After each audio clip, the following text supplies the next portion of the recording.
Oke, selamat pagi ya, good morning. Jadi hari ini adalah tanggal 1 Juni 2021 ya, Hari Kesaktian Pancasila. Dan hari ini adalah hari libur, tanggal merah ya. Hari kejepit kemarin ya, Seninnya ya. Hari ini adalah Selasa. Jadi kita akan mau kirim orderannya. Jadi ini nanti kita kalibrasi lagi. Jadi sebelum kita kirim nanti kita kalibrasi lagi, dan ini barang-barangnya kita review dulu ya. Jadi ini masuk melalui reseller saya ya. Dua orderan ini melalui reseller saya, tapi satu mobil dengan dua alamat ya. Untuk Suzuki R3 2015 headlamp menggunakan Cree XHP 50 second generation ya. Untuk headlampnya 5500 Kelvin 30 watt ya. Seperti biasa selalu saya bilang syarat bolam bagus itu apa? Satu, watt dan luxnya harus gede. Ya, watt dan luxnya harus gede. Gedenya di sini bukan artinya melebihi watt dari halogen. Watt dari halogen ada 55 watt, sedangkan watt dia adalah 30. Kenapa kita ngomong harus wattnya gede? Karena banyak yang menuliskan di kardus itu wattnya segede-gedenya. Ada yang nulis 120 watt, ada yang nulis 150 watt, ada yang nulis 60 watt, 70 watt. Sekian-sekian gede sekali. Tapi kenapa saya bilang harus gede? Karena kebanyakan dia ditulis gede tapi realnya tidak gede. Paling realnya cuma 18 watt, realnya cuma 20 watt ya. Jadi banyak yang menulis digede-gedein tapi kenyataannya nggak sampai. Nah, LED ini realnya adalah 30 watt. Kenapa saya bilang harus watt dan luxnya gede? Dalam arti ya harus real ya 30 watt, ya kita ngomong 30 watt dong, jangan bilang 60 watt gitu ya. Kadang-kadang ada orang suka bermain kata-kata pedagang ya. Bos, low beamnya kan 30 watt, high beamnya kan 30 watt. Jadi total bolam ini 60 watt. Jadi saya tulis di kardus 120 watt. Jadi total 120 watt, bukan begitu ngitungnya ya. Kalau low beamnya 30 watt ya high beam tetap 30 watt karena dia bergantian. Beda dengan kalau yang tipe sorotan atas bawah, low beamnya 30 watt, waktu high beamnya low beamnya ikut nyala jadi 60 watt. Nah, itu betul. Tapi dalam kasus hal ini adalah bohlam cuma 30 watt ya. 30 watt di sini adalah real. Bohlam dengan real 30 watt itu terang sekali. Ya, ini sudah melebihi 3 kali dari halogen terangnya ya. 3 kali dari halogen terangnya ya. 30 watt 3100 lux, 5500 Kelvin. Jadi putih masih ada kuningnya. Dari testimoni hujan masih tembus ya. Syarat kedua bohlam bagus adalah harus stabil. Jadi sudah 30 watt ya harus stabil, tidak boleh ngedrop ya, seperti itu. Jadi sudah dibentuk 30 watt ya tidak boleh ngedrop ya, harus stabil. Syarat ketiga adalah adjustable. Kenapa kita butuh bohlam yang bisa di-adjust? Karena kita mengkonversi dari halogen ke LED. Jadi reflektor tersebut adalah punya halogen, bukan punya LED atau bukan punya HID. Jadi kita harus mencari LED yang anatominya atau bentuknya seperti halogen ya, seperti itu. Makanya kenapa cari LED lah yang bisa di adjustable. Intinya lebih menguntungkan Anda beli LED yang adjustable. Anda bisa beli yang fix focus tapi agak merugikan Anda, itu aja ya. Seperti mobil, setirnya bisa tilt steering dan teleskopik, lebih bagus kan dibandingkan mobil Anda hanya bisa tilt steering. Contohnya Avanza. Tilt steering itu apa? Jadi setirnya hanya bisa dinaik turunkan ya. Tapi kalau yang bisa teleskopik bisa ditarik ya tentu lebih bagus. Makanya kenapa waktu mobil Expander launching, wah dia bisa tilt steering dan teleskopik ya. Avanza cuma bisa tilt steering ya, tentu lebih bagus bisa tilt steering dan teleskopik ya kalau itu dalam hal di mobil. Nah, LED ini juga begitu. Anda beli yang bisa di adjustable tentu lebih bagus dibandingkan yang tidak adjustable. Intinya lah seperti itu ya. Syarat keempat adalah serviceable, dalam arti chipnya bisa diservis kalau rusak. Ya, kelima adalah bayangan gelap. Bayangan gelap itu harus kecil. Kenapa? Makin kecil bayangan gelap makin bagus. Ya, makin tidak gelap juga makin bagus. Ya, intinya seperti itu. Ya, kalau ini masih remang-remang, ya remang-remang, jadi tidak gelap sekali. Nah, itu menguntungkan Anda, intinya seperti itu. Sebenarnya ini juga bayangan gelapnya gede, tapi karena chipnya ada lensa, jadi membantu pembiasan ke situ, ya seperti itu. Makin gelap makin jelek. Kenapa? Karena LED ini ditaruh di bagian paling sorotan samping. Nah, bagian reflektor tengah itu bagian yang paling penting untuk memantulkan sinar supaya padat. Nah, kalau reflektor bagian atas menerima bayangan gelap ya tentu merugikan, intinya seperti itu ya. Pokoknya bayangan gelap kalau besar dan gelap merugikan Anda. Makanya kenapa ada sorotan atas bawah, LED-nya langsung menuju reflektor, itu bisa lebih padat outputnya di tengah karena dia tanpa bayangan gelap ya, seperti itu. Syarat ke-6, tidak storing. Bolam ini tidak storing ya terhadap radio mobil. Banyak sekali yang mengeluhkan ke saya, Pak, pada saat lampu LED nyala saya kok audio saya terganggu, Pak, radio saya mengecil. Ya itu namanya storing ya. LED ini tidak storing, saya jamin. Nah, syarat ke-7 adalah soal pendinginan. Pendinginan ini penting ya. Kalau Anda masang adalah masang ininya dulu, klipin, pasang karet, baru pasang bolam. Jadi karet itu ada di tengah, kipas adalah di belakang bolam ya. Pendinginan LED ini bagus, makanya banyak juga yang mengeluhkan, Pak saya pasang LED kok meredup, Pak saya pasang LED kok umurnya pendek. Nah itu karena LED ini musuhnya adalah panas. Panas merugikan. Jadi supaya umurnya bisa panjang ya, LED ini harus ada heatsink. Nah ini heatsink ya, ini heatsink.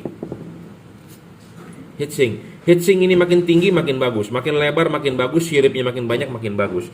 LED ini ada heatsink. Jadi pas pada saat dipasang begini ya, si kipas berputar, angin bisa bersirkulasi atau bisa keluar dari pinggir-pinggir sini untuk meniupkan untuk membuang panas ya. Sedangkan kalau LED yang tanpa heatsink ya,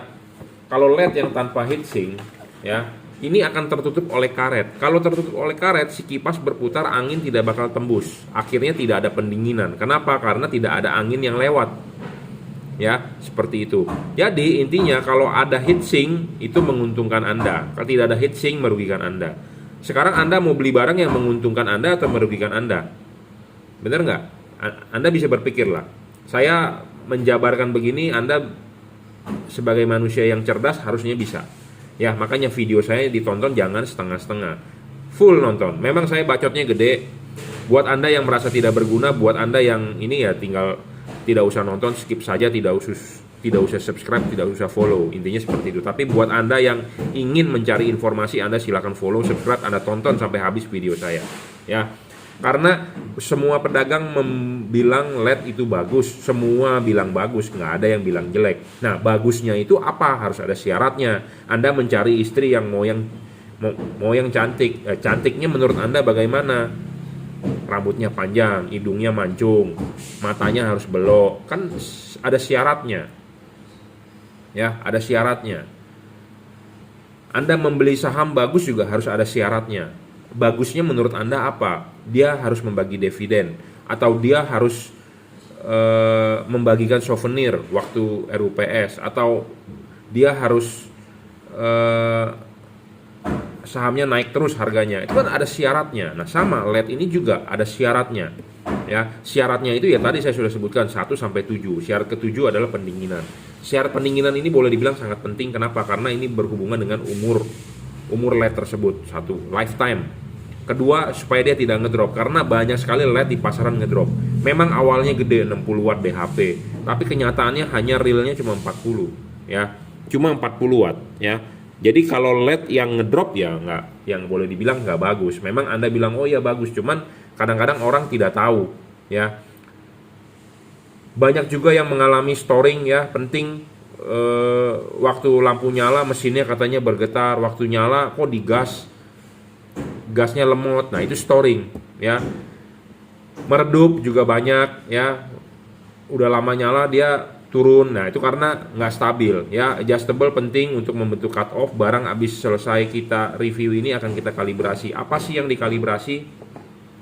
Itu adalah payungnya ini. Payungnya ini fungsinya untuk menahan cahaya supaya ada cut off-nya. Tapi kadang-kadang saya melihat ini kurang, jadi kita harus memapas lagi, dibuang ya. Jadi supaya output cahayanya lebih keluar ke depan ya, seperti itu. Makanya belilah LED yang sudah dikalibrasi, karena tiap-tiap reflektor berbeda, karakternya berbeda. Nah kita harus menyesuaikan LED tersebut terhadap karakter di reflektornya. Makanya setelah Anda order, biasanya saya suka minta, Pak kirimin foto depan mobilnya. Tujuannya adalah untuk melihat patternnya dia punya reflektor ya, seperti itu. Ini cukup, ini untuk headlampnya, nanti kita akan bahas untuk fog lampnya.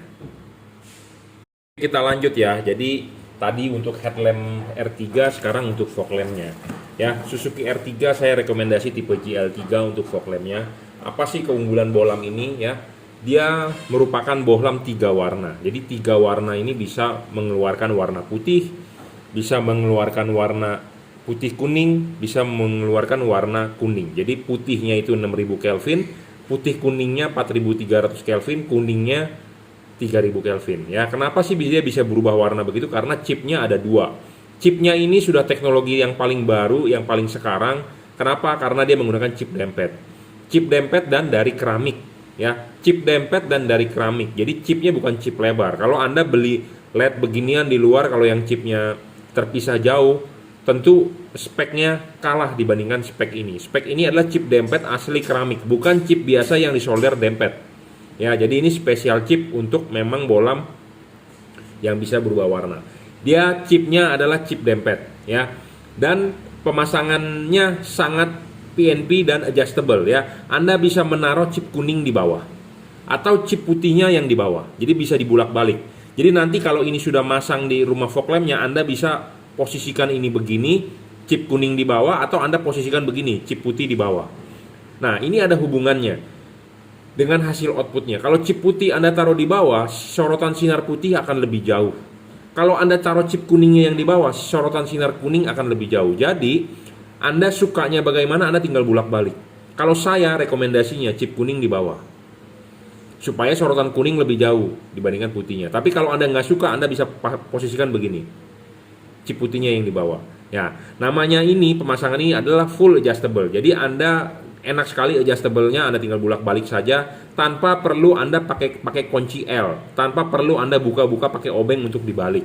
Jadi ini adjustable-nya sangat-sangat adjustable, ya. Anda tinggal bolak-balik saja. Wah, Pak, kok kelihatannya kok Bapak demoin ini kok kendor ya, bisa copot Pak di jalanan. Bapak nggak perlu takut copot. Karena LED ini memang didesain bisa adjustable, jadi enak sekali, gitu ya. Jadi bukannya takut copot atau gimana, nggak mungkin copot bro, ya. Memang ini didesain bisa buat adjustable, ya. Enak sekali, Anda mau pasang ini begini bisa, mau pasang ini begini bisa, ya. Tanpa perlu pakai kunci-kunci L, Anda buka-buka, ribet. Ini istilahnya adjustable-nya Anda bisa setting on the spot. Jadi di headlamp Anda tinggal pasang di rumah fog lamp ya. Sini ada rumah fog lamp nih, H11, H16, ya. Jadi Anda sudah masukin ininya nih, pasang, kunci, Anda bisa taruh ininya begini atau Anda taruh ininya begini. Enak sekali, vertikal ya, jangan lupa harus vertikal, dorong maju. Anda mau taruh ininya begini atau Anda dibeginikan bisa. Ini ada hubungan dengan hasil output. Outputnya kalau chip putihnya di bawah, sorotan putih akan lebih jauh. Kalau kuningnya yang di bawah, sorotan kuning akan lebih jauh. Intinya gitu aja. Ya, makanya ini on the spot settingannya ya. Ini bohlam 3 warna yang paling terang saat ini ya. Speknya tinggi sekali, ini sudah menggunakan chip dempet, paling terang, maksimum 3500 lux, 5 kali lebih terang dari bohlam H16. Saya ngomong apa adanya to the point, Anda bisa beli, Anda buktikan omongan saya. Ya. Maksimal adalah 3600 lux, ya. Itu diperoleh pada saat chip putih dan kuning nyala berbarengan, ya.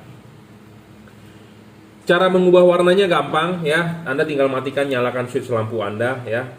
Ini pertama kali nyala adalah putih, Anda matikan, Anda nyalakan lagi, dia akan berubah menjadi warna putih kuning. Anda matikan, Anda nyalakan lagi, dia akan warna kuning. Ya, seperti itu, gampang sekali.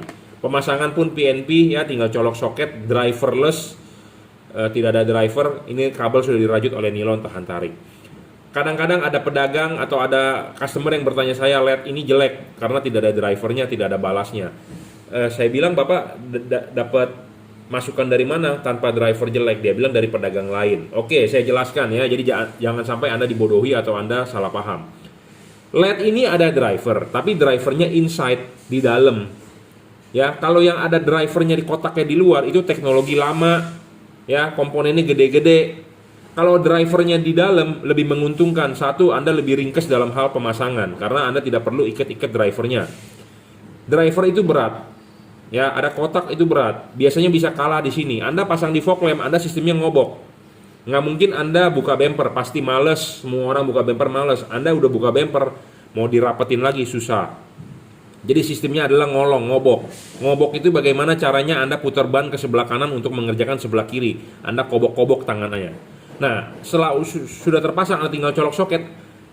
driver itu mau ikat di mana, ya karena kan kabelnya kan pendek, pasti Anda diam kan menggelantung begitu. Nah menggelantung begitu kalau ada kotak di sini kan berat kan, goyang jalanan Jakarta, jalanan di Indonesia rusak, apalagi Anda sering off-road, kalah di sininya.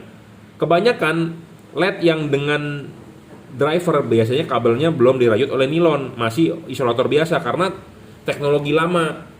Ya, ini adalah teknologi terkini, sudah dirajut oleh nilon, jadi tahan tarik, lebih tahan anti putus, intinya seperti itu. Ya, drivernya di mana ini? Di dalam. Driver di dalam ikut pendinginan, kena pendinginan kipas. Jadi drivernya juga adem. Kalau Anda yang ada kotaknya di luar, drivernya panas sekali, tidak ada pendinginan. Jadi teknologi itu teknologi jadul sebenarnya. Ya, saya ngomong apa adanya to the point. Anda bisa mencerna, saya tidak pakai tipu menipu, saya menggunakan logika. Ya, seperti itu. 3 warna ya.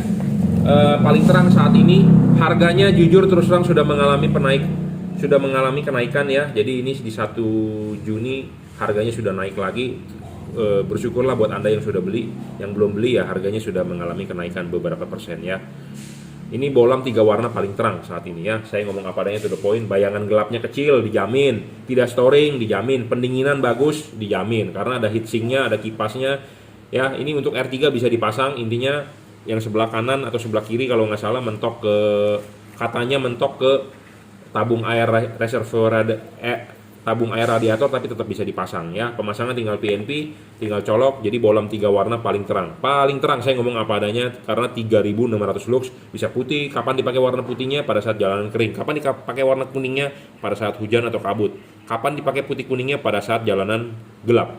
Ya, karena putih kuningnya adalah mode yang paling terang. Oke, terima kasih.